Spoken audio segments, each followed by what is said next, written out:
Good morning. As we light our chalice this morning, I'm going to read an excerpt by Pat Uribe Lichty called A Reminder of What We Share. When we feel lost in a chaotic world, may the light of our chalice show us our path.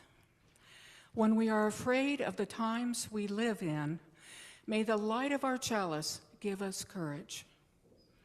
When we despair at the injustice and cruelty around us, may the light of our chalice recall us to a faithful hope.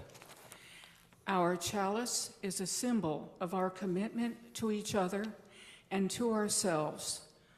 We light it today as a gathered community that we may understand more completely and act more boldly and hope more fiercely.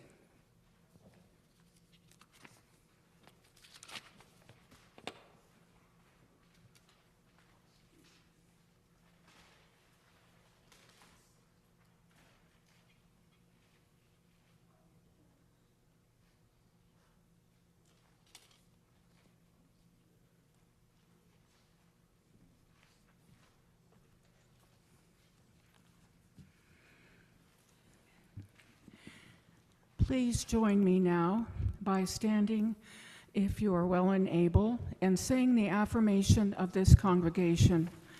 You will find it on the screen and on the order of service. It is also inscribed in many of our hearts. We say it in English and in Spanish as a symbol of the many languages spoken in this community and beyond, the many languages of the soul. Love is the doctrine of this church, the quest of truth is its sacrament, and service is its prayer, to dwell together in peace, to seek truth in freedom, to serve humankind in fellowship, to the end that all souls may grow into harmony with the divine. This do we covenant with one another. El amor es la doctrina de esta iglesia, la búsqueda de la verdad es su sacramento, y el servicio es su oración. Habitar juntos en paz, buscar la verdad con libertad, y servir a la humanidad juntos, con el fin de que todas las almas puedan crecer en armonía con lo divino. Esto es lo que pactamos unos con otros.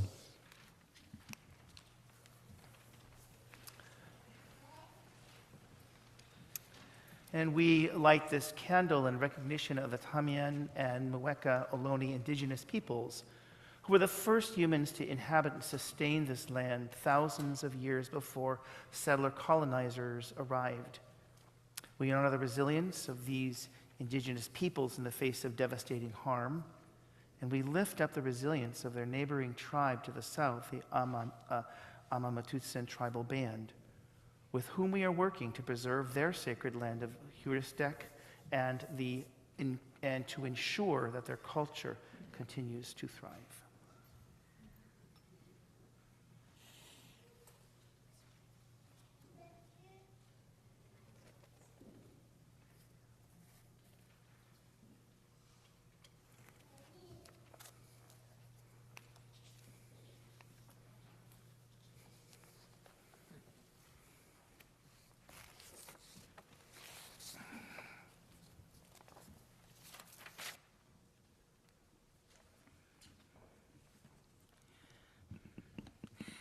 Good morning again and welcome. Good morning on this slightly chilly winter morning. We are seekers here. At our best, we know that we don't know it all, not even a little, and so humbly we seek new awakenings that show us how to truly live out the mission of this congregation, to make love visible in all that we say and do. We do this by honoring the wholeness, the inherent worth and beauty and dignity of everyone, and by recognizing so deeply that we are all connected, that we can't help but work for the actual liberation of all. This is good work, uncomfortable work, sometimes exhausting work, so we remember to play. And it is deeply satisfying work. It is holy work. As we all know, the last few weeks in the news have been chaotic and full of injustice and cruelty. However, we are not helpless. It is my hope that we all will receive spiritual comfort and guidance today for speaking out and resisting these conditions. My name is Dee Mecum. My pronouns are she or they. I'm a 72-year-old heavyset white woman with white hair. And today I'm wearing a teal green t-shirt and black pants. So now we'll take a moment and say hi to our friends joining us online.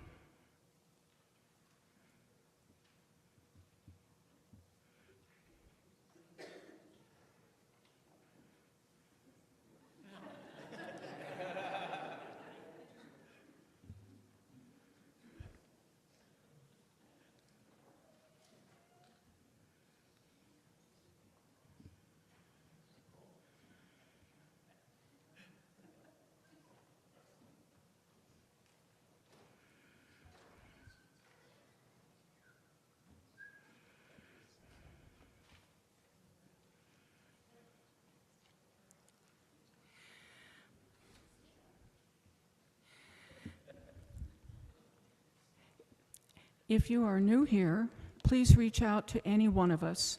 You are also welcome to visit the welcome table after the service during social hour in Hattie Porter Hall. We are fortunate to have a crew of coffee hosts.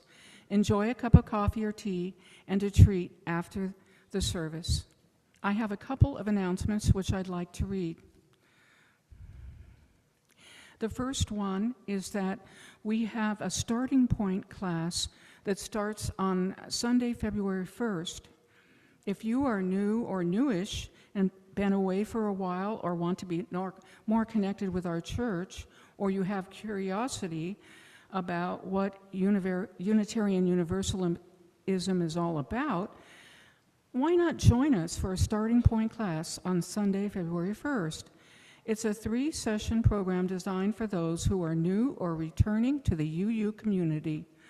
Meet with a small group to explore how Unitarian Universalism can support you in your spiritual journey. The classes will be held on Sunday, Feb 1, Feb 15, and March 1.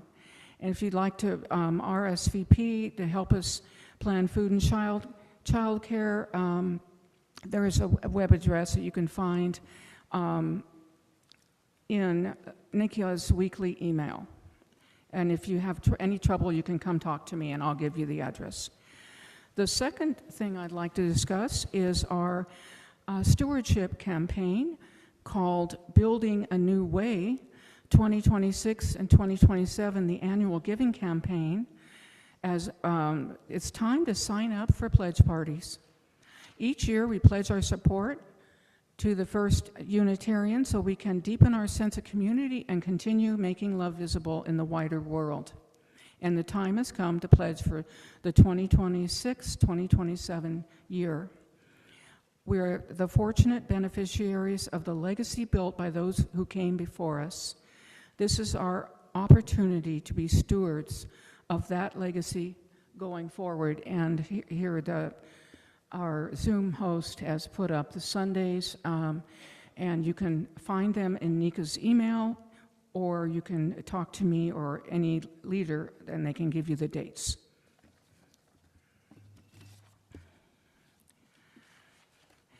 Okay.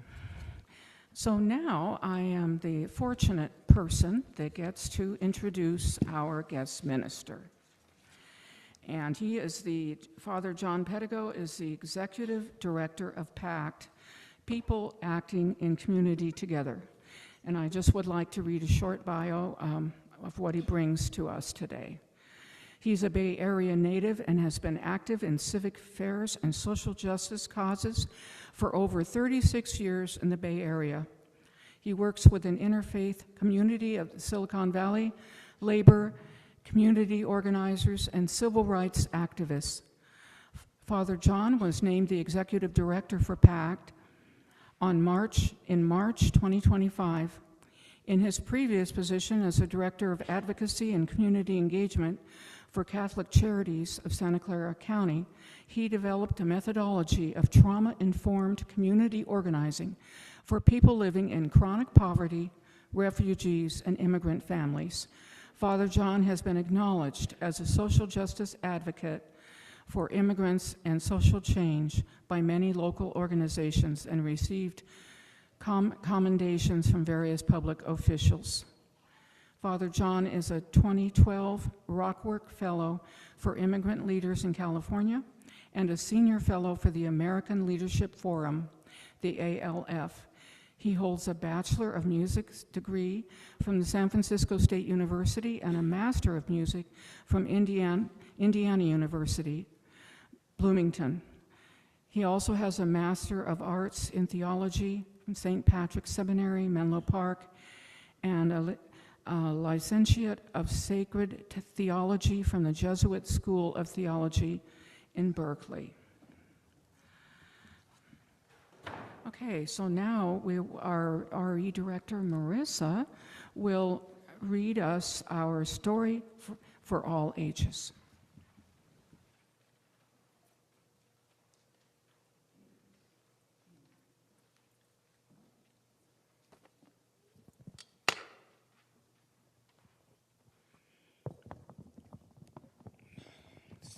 This. There we go. I think that's good. It looks like it's broken, but oh well.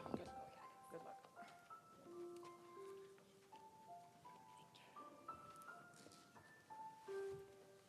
We invite any and all ages who would like to come and sit on the carpet to join her.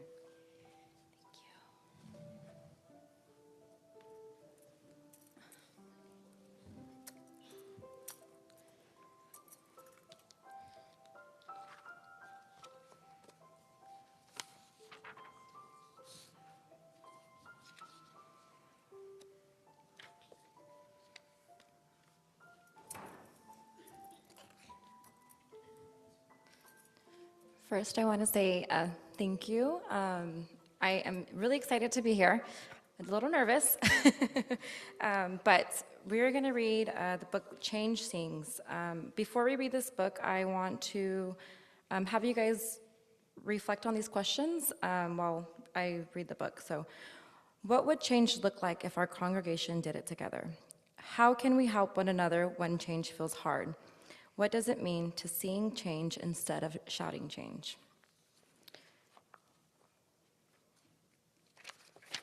Okay. Change Sings, a Children's Anthem by Amanda Gorman, illustrated by Lauren Long.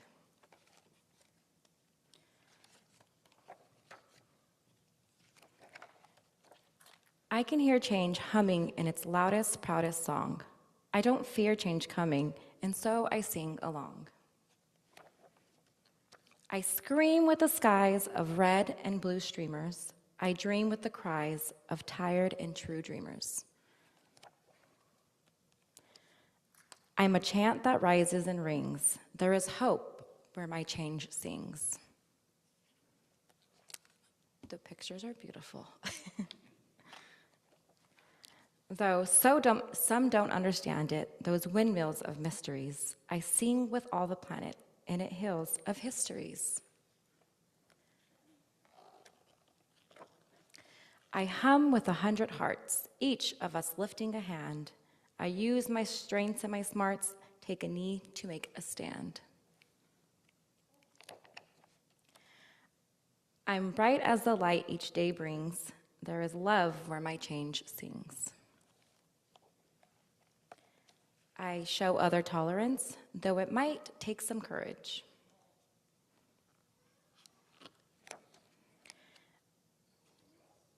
I don't make a taller fence, but fight to build a better bridge.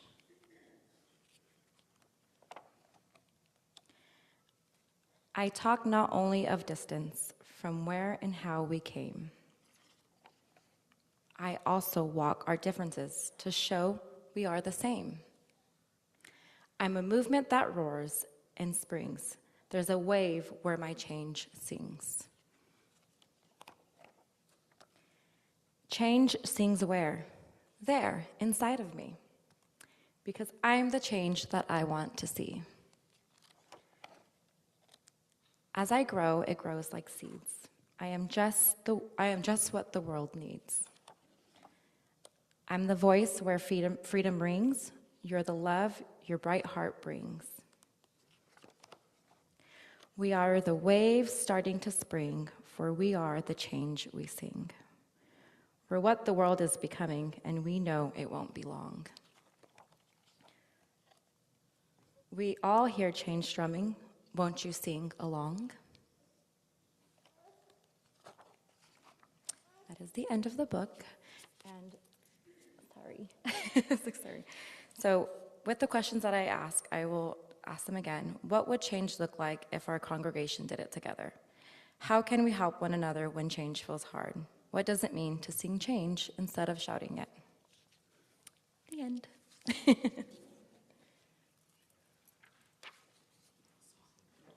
Not yet.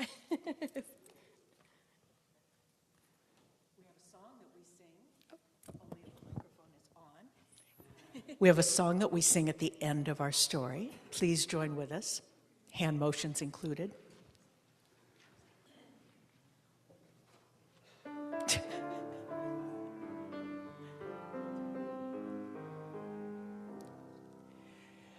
May your mind be open to new learning. May your lips bring truth into the world.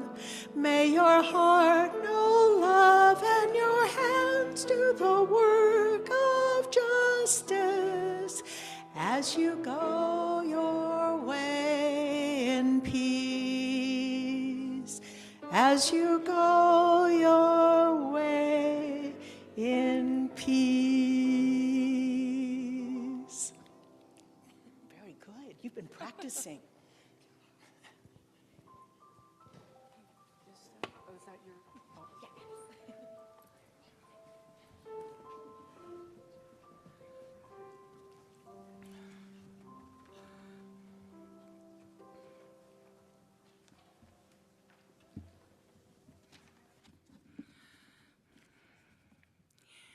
Now is the time in our service when we invite our congregation to help our ministries to grow and thrive. And in a moment, we'll be taking your donations.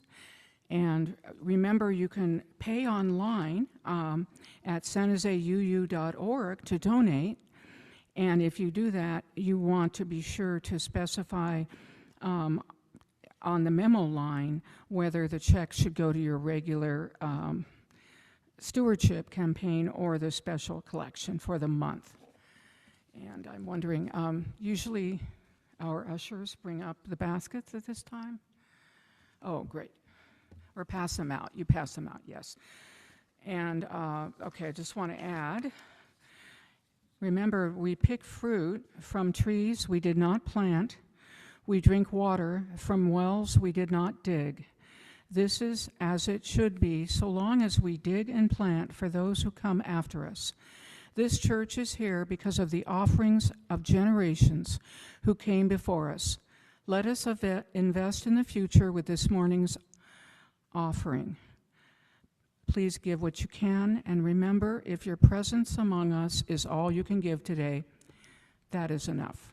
Thank you.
So we have some words at the conclusion of the offering that Rev. Matthew has been having the congregation recite after him. So I'm going to continue with that. So repeat after me. To the work of the church, which is making love visible in all we say and do, we dedicate ourselves and these our offerings.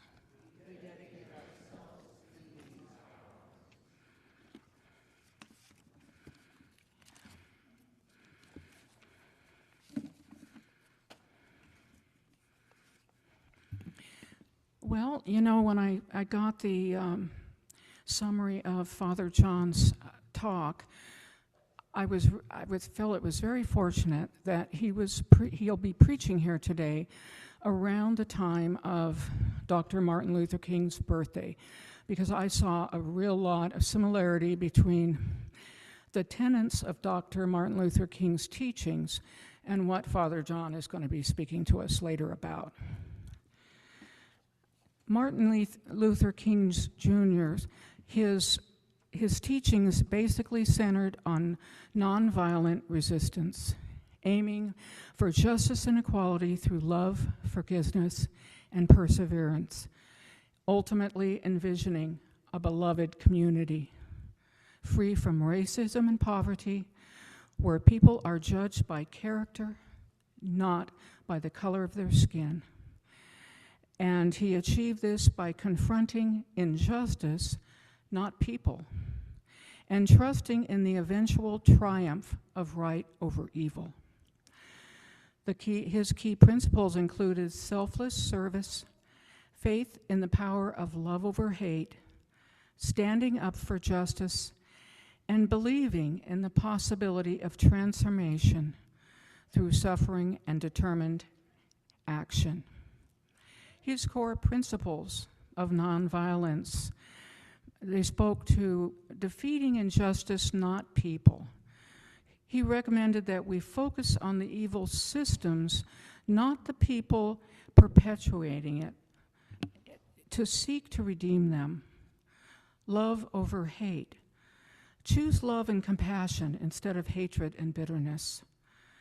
Suffering transforms. He believed that suffering could educate and redeem and not just defeat. He believed that the universe sides with justice. Faith and moral forces align with righteousness. That's quite a belief. And he believed in choosing to serve others for the greater good. His vision for a beloved community included a society where poverty, hunger, and discrimination are eliminated. International disputes are resolved peacefully through reconciliation. An inclusive spirit of sisterhood and brotherhood, or themhood, prevails. His key lessons for life in action: persevere. Don't give up on difficult but worthy goals. Serve. The greatest can be achieved by serving others selflessly. Forgiveness. Let go of hatred to release pain for yourself. Integrity. Believe in your own worth and strive for excellence. Stand for right. Speak up against injustice and bullying. And transformative action. Personal change happens through moral action. Some of his favorite quotes are, and you're probably familiar with all of these: hate cannot drive out hate, only love can do that. Our scientific power has outrun our spiritual power. We have guided missiles and misguided men. I have a dream that my 4 little children will one day live in a nation where they will not be judged by the color of their skin, but by the content of their character. This is an excerpt from Dr. Martin Luther King's self-written eulogy and his powerful last sermon. Tell the person delivering my eulogy not to mention that I have a Nobel Peace Prize. That isn't important.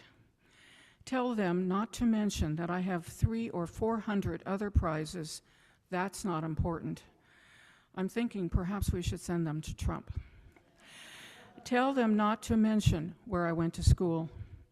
I'd like somebody to mention that day that Martin Luther King Jr. tried to give his life serving others. I'd like for someone to say that day that Martin Luther King Jr. tried to love somebody. I want you to say that day that I tried to be right on the war question. I want you to be able to say that day that I did try to feed the hungry. I did try in my life to clothe the naked. I did try in my life to visit those who were in prison. And I want you to say that I tried to love and serve humanity. Yes, if you want to, say that I was a drum major. Say that I was a drum major for justice. Say that I was a drum major for peace. I was a drum major for righteousness. And all of the other shallow things will not matter. I won't have any money to leave behind, but I just want to leave a committed life behind, and that is all I want to say. If I can help somebody as I pass along, if I can cheer somebody with a well song, if I can show somebody he's traveling wrong, then my living will not be in vain.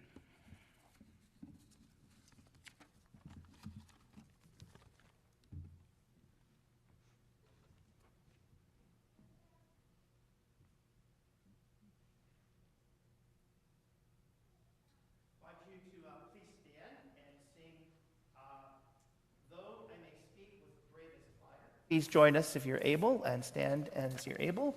Though I may speak with bravest fire. It's 34 in the gray book. The gray book. There it is. A gray book, number 34. There you go.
You to just be seated and find a comfortable position. I want us to invite us into a grounding moment. We have come from a couple weeks of pretty horrible things, difficult things, and just rather than trying to escape or deny that reality, I'm going to invite you to just sit in it just for a moment. And we're going to breathe it in, actually. And we're going to invite the spirit of love, healing, and forgiveness to transform that as we breathe outwards. So let's just take a moment to breathe in together. whatever we're feeling. Hold it, invite whatever brings you life, love, healing, forgiveness, and just release it outwards to yourself. And do that a couple more times at your own pace. Just breathing in whatever's occurring to you and just releasing love, healing, and forgiveness to yourself. Now do that again, but the people, when you release that breath, release it to the people that hold you, forgive you, heal you, challenge you, embrace you unconditionally. As we breathe in and we breathe out, release that breath of love, healing, forgiveness to those people that your chosen family, or perhaps your given family, to your lover, partner, spouse. This next one is to release that breath as you breathe outwards to the people that you see every day but really don't know. Your neighbors, the people at the coffee shop, co-workers. Just release that breath so that you are showing up in the world as love, healing, and forgiveness. And lastly, to those that are most challenging to us, people we don't like, rather than being reactive, we stand in the power of love because we know who we are. And so we breathe out love, healing, and forgiveness even upon those whom we don't like. Take a moment now and notice your breath. Has it changed?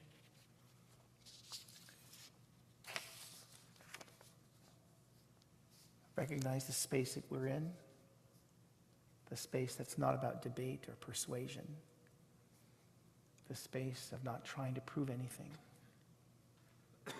It's a space of truth-telling and truth-hearing, about finding a way to remain human in an inhumane time.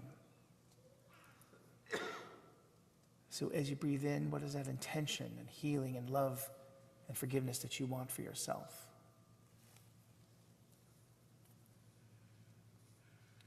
Let go of any expectations. Release any agenda. And as we enter into our meditation song, let's take a moment as we think of those words that we pray and sing.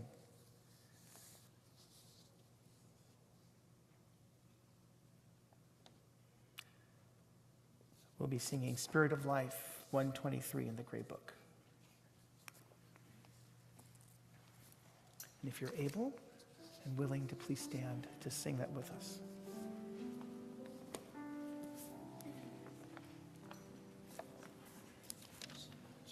Just a second. Some people are having trouble hearing you. Come unto me, sing in my heart, all the spirit of compassion,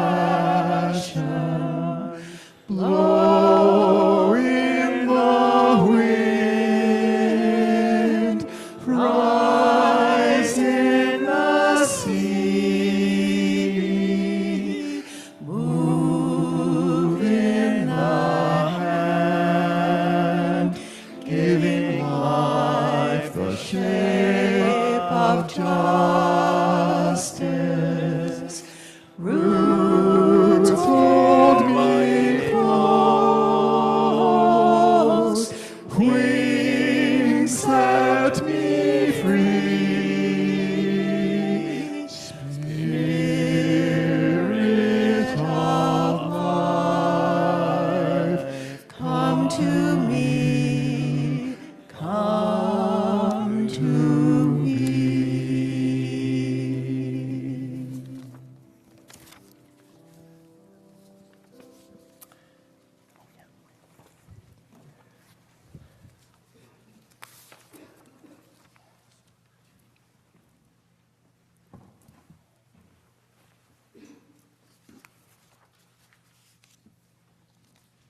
I feel so comforted to be following Spirit of Life.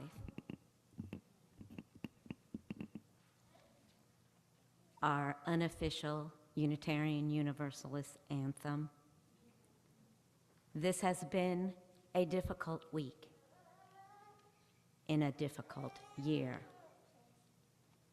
I don't know about you, but I found some comfort in knowing that there were hundreds of Unitarian Universalists that went to Minneapolis this week and served witness for all of us. I was reminded of when I was a child in Unitarian Universalist Sunday school, and we learned that Unitarians were in Selma and were called to Selma to bear witness. It gave me some comfort then, and it gives me some comfort now. I digress a bit from what I was asked to do because I thought a prayer for us this morning from our president of the UUA, the Reverend Dr. Sophia Betancourt, might bring you some comfort as it did with me. Let us pray. God of many names and one abundant love, on this day, as we once again grieve in horror at the mindless and morally bankrupt murder of yet another observer in South Minneapolis, help us to stay connected to one another. Help us prepare our resistance for the long haul. Keep the strains of protest songs alive in our hearts for the coming weeks, months, and years. We will sing together until our songs are songs of victory and our children know themselves to be safe and whole. I might add that is an excerpt of a longer prayer that you can read on the UUA's website. Lastly, let me get to the text I was asked to read. Rabbi Zusa of Hanapol once said, "If I see evil in another, it is because there is something in me that needs healing." His students were shocked. "Rabbi," they said, "what about real injustice?" The rabbi answered, "When you heal what is broken in you, you will know how to confront what is broken in the world without hatred. When you heal what is broken in you, you will know how to comfort what is broken in the world without hatred."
Yesterday I was on the way to a PICO assembly, part of our packed work, connecting to federations from throughout the state. We're part of a federated organizing group that I think some of you know about. We are from Crescent City all the way down to San Diego, and we're one of 9 of these federations. PACT is there. And on the way to Sacramento, I was reminded once again that they are killing us, literally killing us. Mentioned it before in the service. 37-year-old man, Alex Preddy, was killed by an ICE officer in front of a donut shop. Alex was an intensive care unit nurse at the Veterans Administration Hospital. It's also the second fatal shooting this month in Minneapolis, in addition to another non-fatal shooting amidst major federal crackdowns that are happening in Minnesota. Violence, they are killing us. They are shooting us, grinding our faces into the pavement, kicking us in the head. Video shows that Alex was directing traffic, trying to help. And he was simply filming federal agents as an observer, a legal observer that many of you are doing in this congregation. And in his right hand was not a gun, it was a phone. And his left hand was empty. He was wrestled to the ground by several agents, and at least 2 of these agents had their weapons drawn. And Alex at that time was protecting a fellow legal observer. And while he was pinned down, he was sprayed with a chemical agent, punched in the head, and then shot at close range. A public execution in America. In America. A doctor nearby had to argue his way past the armed agents trying to reach Alex. And the doctor noticed something that was very chilling, and this, to me, was what brought me where I am today. The agents weren't administering first aid. They were counting the number of shots that entered his body. This is so soon after the killing of Renee Good that, to be honest, I'm physically and mentally exhausted. And I feel as though I am actually beyond grief. Because what I feel, to be honest, is anger, rage. And I want to be clear, though, that anger here, and this is a place of truth-telling, isn't actually a failure. It's a normal response to state violence. It would be abnormal for us not to feel rage. It would be abnormal for us not to feel fury. Now, I want to resist ICE. I want to resist this regime.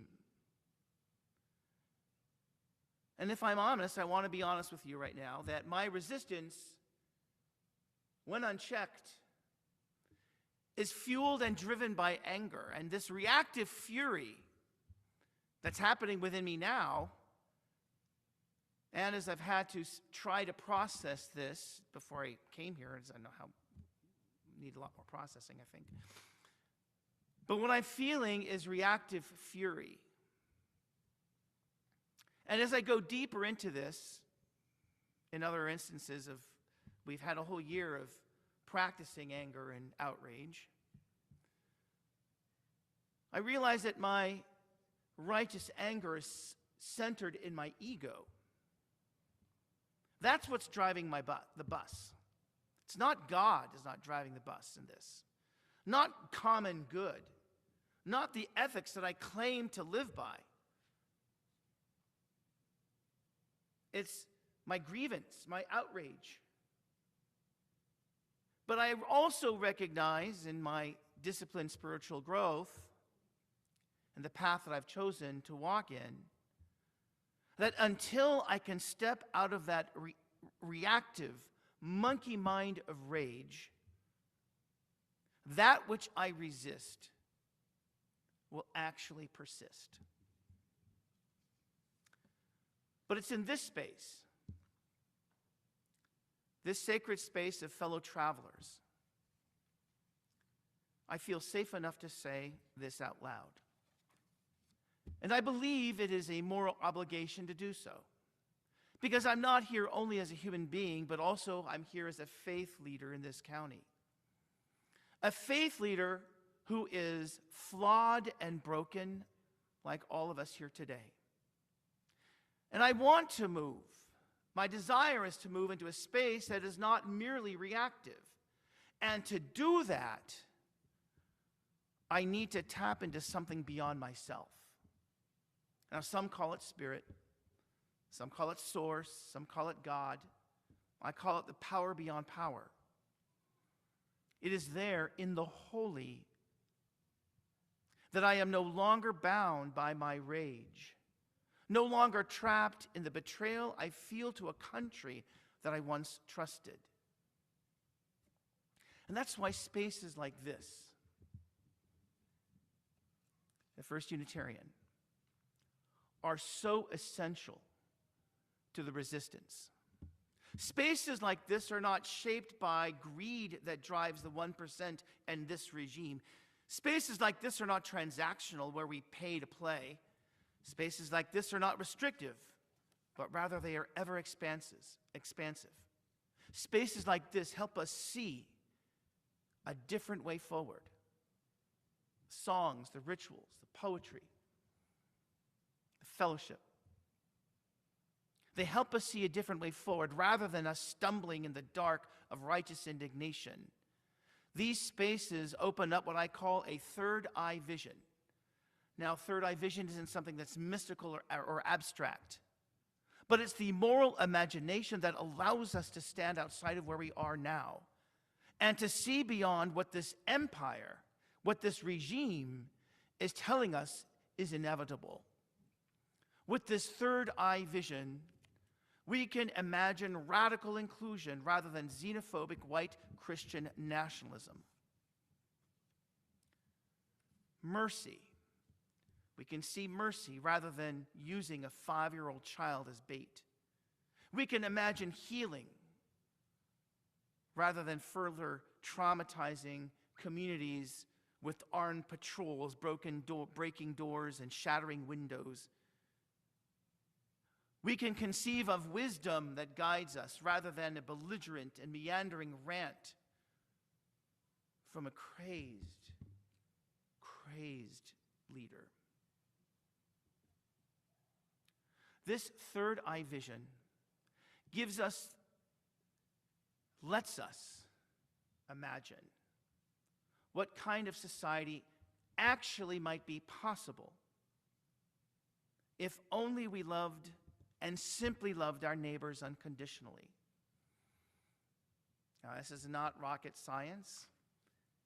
It's profoundly simple and almost childlike in its naivete. But I'm reminded, as one rabbi once said, one cannot enter the kingdom of the divine unless you enter it as a child.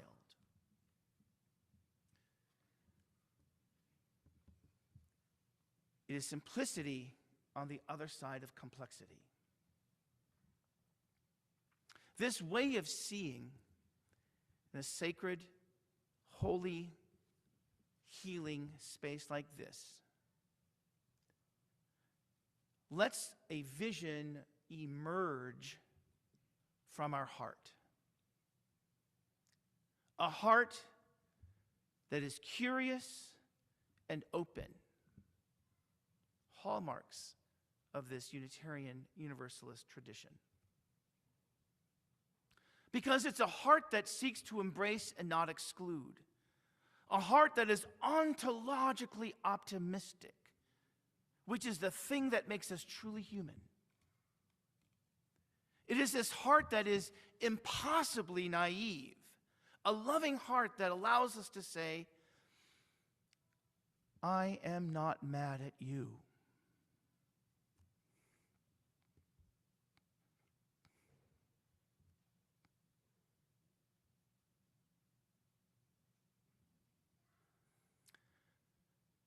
The last words of Renee Good.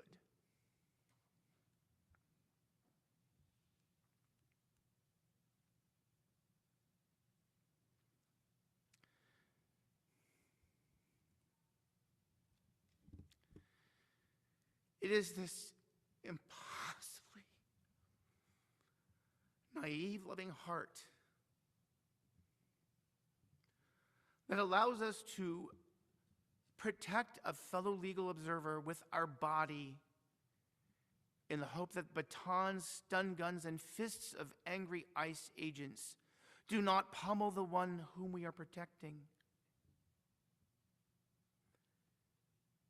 It is this innocent, loving, curious, open heart that lets us deconstruct all the lies, denials, and false narratives that we've fashioned for ourselves and that we have allowed to prop up this regime. It is this heart in this space that leads us to the kind of resistance that will become the engine for real and sustainable change. Resistance that isn't successful in ending the cycle of rage and despair is a resistance that is born and stays in the place of indignation, fury, and rage. For as Dr. King said in his book, Strength to Love, darkness cannot drive out darkness, only light can do that. The light of perhaps of this chalice. A true form of resistance is not anger, but rather a vision that has yet to be realized. And I conclude that when resistance is rooted in love, it does more than simply confront injustice. It loosens and dismantles the bonds that hold us into a never-ending cycle of anger. But when rooted in love, resistance makes a way for a more humane future. And I want to be clear. This kind of love is not sentimental. It's not passive. It does not look away from suffering or soften the truth. This love is disciplined and courageous. It tells the truth without becoming what it opposes. This love refuses to let our pain be weaponized. It refuses to let our grief harden into hatred. It refuses to let our anger become the engine that drives us, even when that anger is justified. Because empire, this regime, feeds on our reactivity. It is sustained and it depends on our exhaustion. It thrives when we mirror the very violence that we are trying to resist. Love, on the other hand, interrupts that cycle. Love slows us down. Love restores our capacity to see one another as fully human. Love reconnects us to something deeper than fear, something older than empire, and stronger than any regime. Now, I want to also make this very clear. This is not a call to cerebral contemplation. It is a call to clarity and ultimately to action. It is not a retreat from resistance, but regrounding us into a resistance that is rooted not in ego or grievance, but a vision, a moral imagination that will give birth to a belief that it is possible to have another way of being. This is the kind of resistance that sustains movements. This is the kind of resistance that keeps us human while we struggle.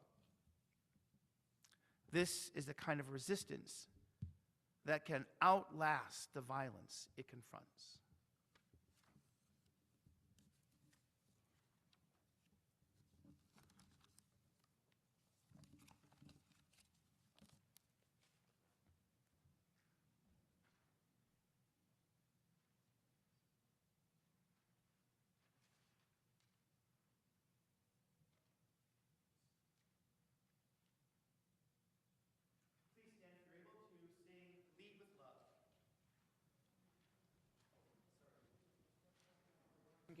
Oh, yeah, we did that. Oh, we did that? Oh, sorry.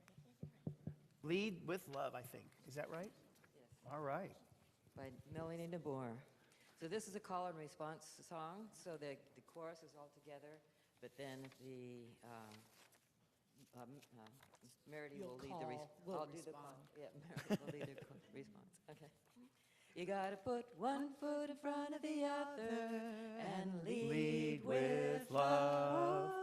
One foot in front of the other and lead with love. You gotta put one foot in front of the other and lead with love. Put one foot in front of the other and lead with love. Don't give up hope. Don't give up hope. You're not alone. You're not alone. Don't give up hope.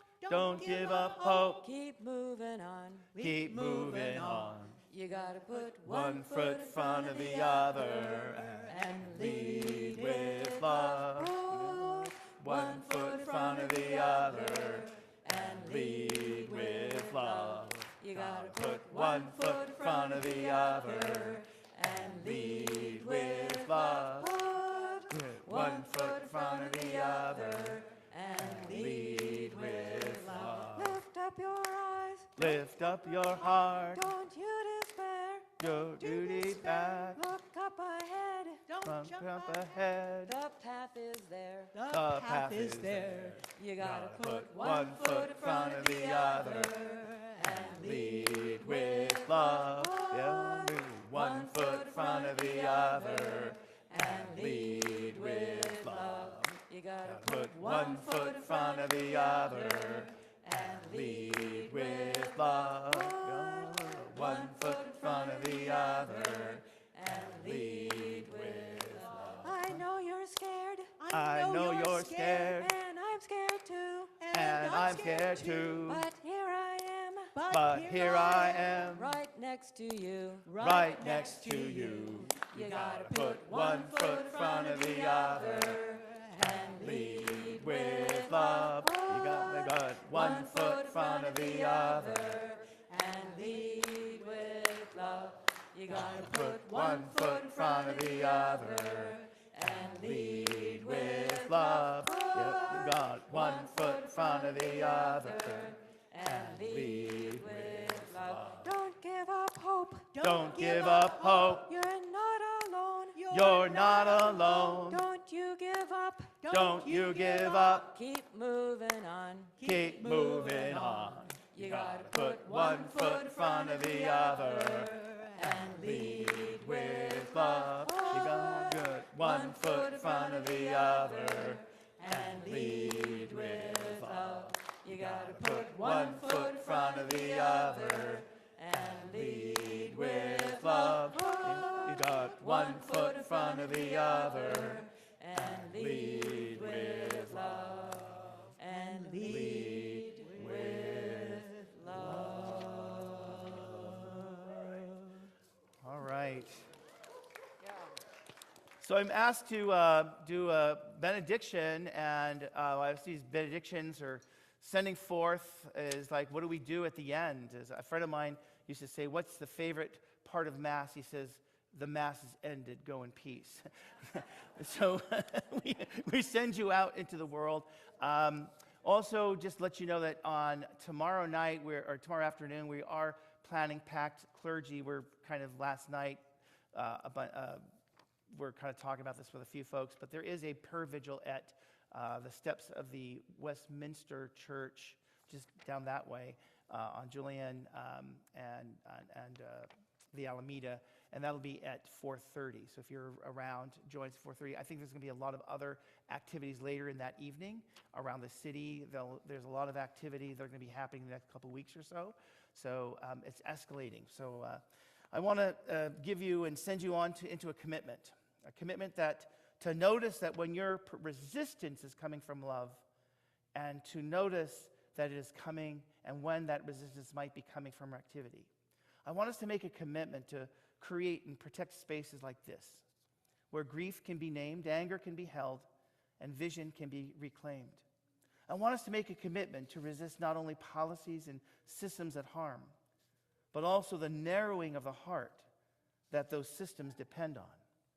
And finally, to recommit ourselves to love, not rage, that love is the deepest source of our resistance. Not because love is weak, but because love is the only force that can imagine a future beyond that which we have been given and the one that we're living in. So may we not only resist what is happening, but usher and bring into being something profoundly better.